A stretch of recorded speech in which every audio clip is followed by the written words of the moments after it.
You know what two things that you wouldn't think go together, but actually go together really well in the hands of a good writer? Vampires and accountants. Check it out.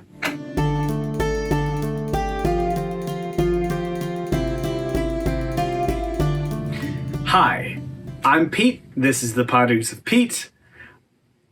I'm an accountant. Am I a vampire? No, I'm not a vampire. Sorry. Just gonna break it to you now. They don't exist to my knowledge. And I'm pretty sure they just don't, because fantasy. But guess what? We can read about an accountant that is a vampire in Fred. It's not actually called Fred. That's kind of it's a long title, so I just call Fred the Vampire Accountant. Or just Fred, because it's a good book. So, what's this book about? Why should you read it? It's called The Utterly Uninteresting and Unadventurous Tales of Fred the Vampire Accountant. And I can tell you, most of that title is a lie. Because it is interesting, hilarious, definitely adventurous. So this guy Fred, we don't actually see him turn in the book. It kind of picks up, hey, I'm Fred, I'm an accountant that's a vampire, and he's going to his high school reunion. And he's like, dang, okay. And there's a lot of jokes because he's not your typical crazy vampire from, Twilight or something, or any other weird romance vampire novel. And I say weird, but they're vampire novels. There's a lot of stereotypes. Essentially, he didn't get magically attractive. When he became a vampire, he kind of just stayed the same. He was a vampire. He's got a few of the benefits, classical benefits, like enhanced strength, enhanced night vision, enhanced durability. Yeah, he's got those things, but he kind of still just looks like an accountant. And nothing about his life changed. He literally just started working from home. That's all he did. That's all that changed. And of course he's vulnerable to light because that's just a thing. He had to figure that out, which is fun.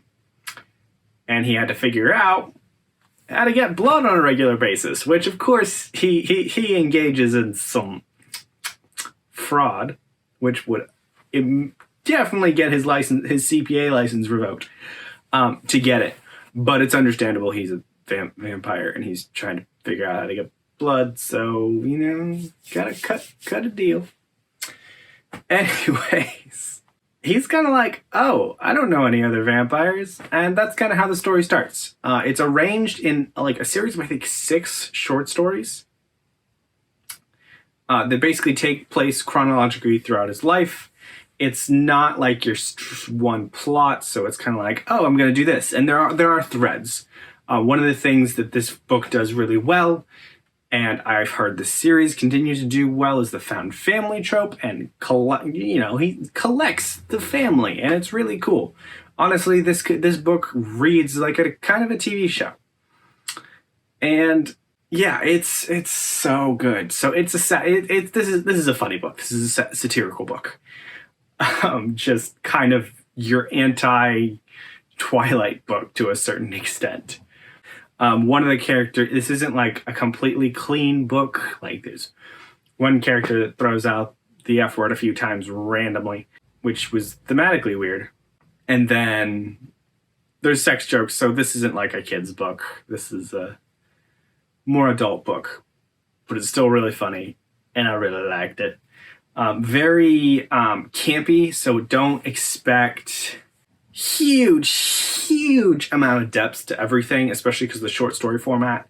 It briefly looks like at a bunch of different snippets of things, whether it's the vampire political nature of the city that Fred lives in, or it's the random weird draconian culture of Las Vegas, because evidently draconians own all of Las Vegas now.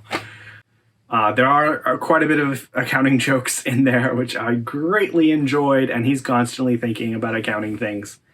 which warms my heart because, yeah, of course, it's written in a type of memoir format. So I think there are things that I wish he would explain that he, grazes over. But because it's a memoir format and because of how accountants are, he as an accountant would never explain the things that I want him to explain. And nobody else except accountants would actually be interested in the things that he's explaining. Like, oh, there's a tax credit for this? Where's that?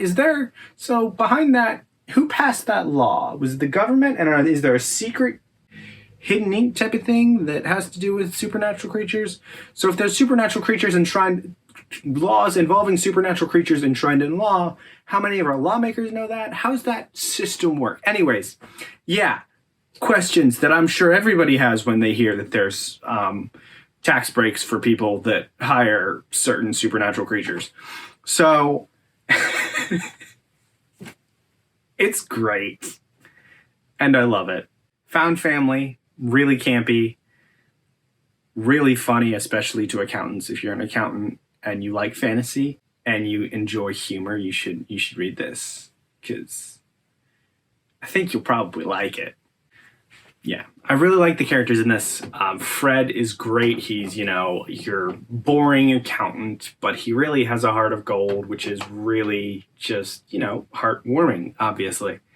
And his companions, which I can't really tell you anything about because spoilers, they're also they're interesting. He definitely takes the comedic side of supernatural stuff. And it's just like, okay, if XYZ supernatural element was in this world, and it's kind of like your standard stuff. You're going to have werewolves, you're going to have books of necromancy lying around and stuff like that some kid could actually stumble upon, or stuff like that. What are some of the funny things that could happen as a result of this? And I really haven't read anything like this in terms of satire. Discworld feels a lot different from this. Discworld is a lot more I feel like Discworld is a lot more commentary on fantasy genre. This has a special type of tangential commentary. I don't know how to phrase it. This book is like it feels like the author had a concept and he ran with it. And maybe there was like, oh yeah, this is going to be like the comedic version of Twilight or Disenchanted Twilight. But it's not like something that he like constantly bashes on Twilight and it's like, this is the anti-Twilight or whatever, constantly makes fun of Twilight. He definitely pokes fun at a lot of different tropes that are in like urban fantasy. And I really expect him to continue this in the series. It is, I think, a 7-book series now, and I'm definitely not planning on reading the next ones. Big thanks to Andrew from Andrew's Wizardly Reads, because he's the one that, turned me on to this series, and I'm really thankful because it's great. Go read The Utterly Uninteresting and Unadventurous Tales of Fred the Vampire Accountant, because it's great. Don't forget to like, comment, subscribe, all that jazz that we YouTubers are supposed to say. There's a bell notification. If you want to see notifications, you can hit it. If you loved the book, let me know. If you hated the book, why? Also, tell me why. Get some rest, guys. And recharge. Do it. It's good for you, I promise.